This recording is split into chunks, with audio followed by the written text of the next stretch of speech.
Shalom, shalom, chers frères et sœurs en Christ, et bienvenue à la Rhapsodie du mercredi 9 juin 2021. Rhapsodie écrite par le pasteur Chris Oyakilome, et la lecture vous est offerte par la vérité de l'Évangile. Le thème d'aujourd'hui est « Les autorités civiles sont là pour de bonnes œuvres ». Et le verset est de Romains 13, verset 3, la version amplifiée, qui se lit comme suit. Car les autorités civiles ne sont pas une terreur pour les gens de bonne conduite, mais pour ceux qui ont de mauvais comportements. Ne craignez-vous pas celui qui est en position d'autorité?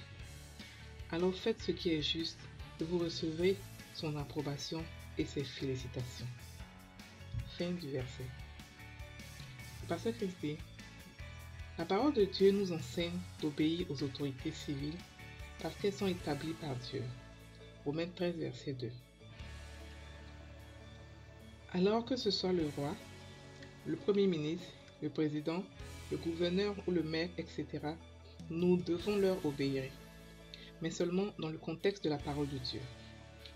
1 Pierre 2, 13 à 15 dit « Soyez soumis à cause du Seigneur à toute autorité établie parmi les hommes, soit au roi comme souverain, soit au gouverneur comme envoyé par lui, pour punir les malfaiteurs et pour approuver les gens de bien. Car c'est la volonté de Dieu qu'en pratiquant le bien, vous réduisez au silence les hommes ignorants et insensés. » Fin du verset. Pierre, par l'Esprit, nous montre que ces ordonnances ont été établies pour punir les malfaiteurs et pour encourager ceux qui font le bien. Cependant, nous sommes dans un monde où certains dirigeants gouvernementaux font exactement le contraire de ce que dit la parole. C'est pourquoi cela pourrait devenir un problème si vous laissez le gouvernement définir ce qui est bien et ce qui est mal. La parole de Dieu est ce qui détermine le bien et le mal. Dans Romains 13, versets 1 à 4, l'Esprit de Dieu, par l'apôtre Paul, exhorte chacun à obéir aux autorités de l'État, car aucune autorité n'existe sans la permission de Dieu. Mais il ne s'est pas arrêté là. Il est allé plus loin pour énumérer les responsabilités de l'État. Dans Romains 13, versets 3 à 4, il dit « Le magistrat est serviteur de Dieu pour ton bien. Mais si tu fais le mal, crains, car ce n'est pas en vain qu'il porte l'épée, étant serviteur de Dieu pour exercer la vengeance et punir celui qui fait le mal. » Fin du verset. Le pasteur Christ dit, vous pouvez alors demander, n'est-ce pas que ça signifie que tout ce qu'un leader fait par conséquent vient de Dieu? Absolument pas.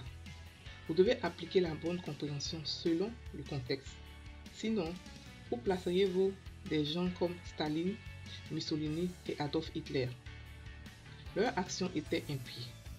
Donc nous comprenons que tous les dirigeants ne sont pas agréables au Seigneur. Les autorités civiles doivent promouvoir une juste cause. Elles ont été établies pour de bonnes œuvres et non pour le mal.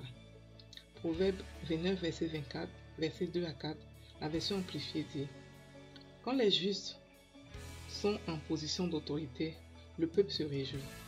Mais quand le méchant règne, le peuple gémit et soupire. Le roi, par la justice, affermit le pays, mais celui qui exige des dons et des tributs le renverse. » Fin de la Rhapsodie. Donc le pasteur Christ ici explique que toute autorité a été établie par Dieu.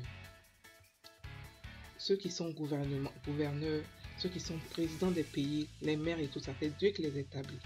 C'est Dieu aussi qui a établi l'autorité pour pouvoir juger entre ceux qui font le bien et ceux qui font le mal, pouvoir protéger ceux qui font le bien, pouvoir aussi punir ceux qui font le mal. C'est Dieu qui les a établis. Mais il dit aussi que ce n'est pas parce que Dieu les a établis que nous devons tout accepter d'eux. Parce que ce n'est pas tout ce qu'ils font qui est dirigé par Dieu. Et il a montré l'exemple de Staline, Hitler, qui n'ont pas établi le plan de Dieu. Et il dit que le gouvernement, les autorités sont là pour nous servir, pour servir le peuple. Mais aujourd'hui, nous voyons le contraire dans plusieurs pays. Et que nous devons servir les autorités dans le contexte de la parole de Dieu. Ça veut dire quoi? Ça veut dire que toutes les autorités établies par Dieu ne sont pas forcément dans la parole de Dieu. Ne suivent pas forcément le plan de Dieu. Que nous devons avoir le discernement en tant que chrétiens. Nous avons l'Esprit de Dieu. Vous savez, le monde nous a été donné à nous les chrétiens. C'est à nous que le monde nous a été donné. Avant les temps, avant Jésus, le monde était donné à des rois bien précis. Le monde était donné à Pharaon, à Meshisakeda, tous ces rois de l'Ancien Testament. Le monde, ils étaient rois du monde entier. Mais depuis que Jésus est mort et qu'il a été ressuscité, c'est nous les chrétiens qui tenons le monde. Le monde nous a été donné. C'est nous qui établissons les rois, les gouverneurs, les présidents et autres. Donc c'est nous qui devons mettre de l'ordre. Parce que c'est nous qui les établissons, mais ils peuvent déraper. C'est bien, le pasteur dit que c'est bien de les suivre, c'est bien de les respecter, mais dans le contexte de la parole de Dieu. Dans le contexte de la parole de Dieu. Si vous vous rappelez, lorsque Paul, parce que les disciples de Jésus ont été frappés, Pierre, je sais plus trop, ont été frappés pour la parole de Dieu, ils ont dit, ok, d'accord, on va vous obéir. Mais on peut pas ne pas obéir à Dieu à cause de vous. C'est-à-dire que Dieu est une autorité supérieure à vous. C'est lui qui vous a établi. Donc, si on doit vous obéir, on doit forcément être dans le contexte de Dieu. Donc, nous devons prier pour nos autorités afin qu'ils puissent marcher dans le plan de Dieu. Tous ceux qui sont dans les pays et qui ont des gouvernements qui n'aiment pas, je vous dis automatiquement maintenant que vous devez prier pour vos gouvernements. Si le gouvernement est venu au pouvoir par coup d'état et autres, vous devez prier pour eux. Vous ne devez pas tout le temps les haïr, les insulter ou les maudire, non. Eux aussi, ils sont candidats au royaume des cieux. Eux aussi, Dieu veut les sauver. Imaginez-vous prier pour quelqu'un Imaginez quelqu'un avait prié pour Adolf Hitler avait changé. Combien de juifs allaient être en vie, n'allaient pas être tués à ce point? Donc, au lieu de détester les gouvernements en tant que chrétiens, ce que nous devons faire en tant que notre devoir, c'est de prier pour eux.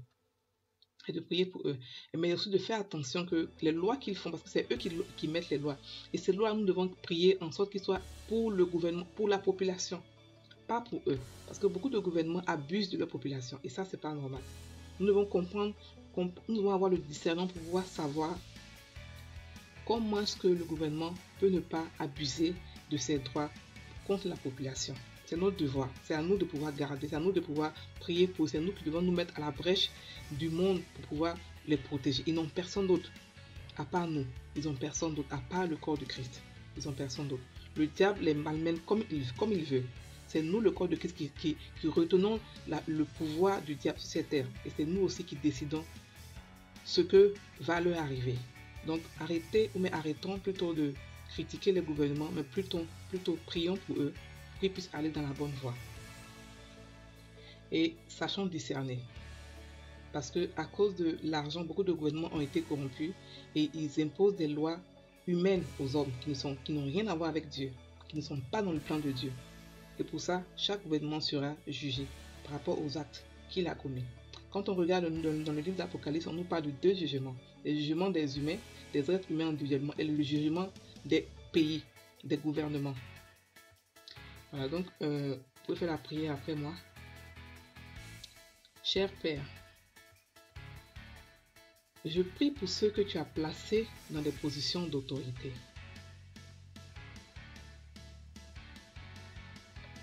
Afin qu'ils assurent la promotion des droits humains,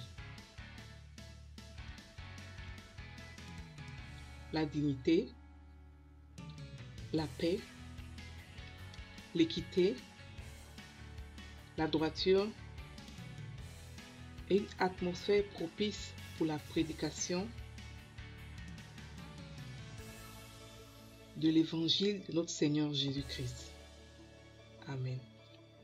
Passez une très bonne journée, soyez bénis.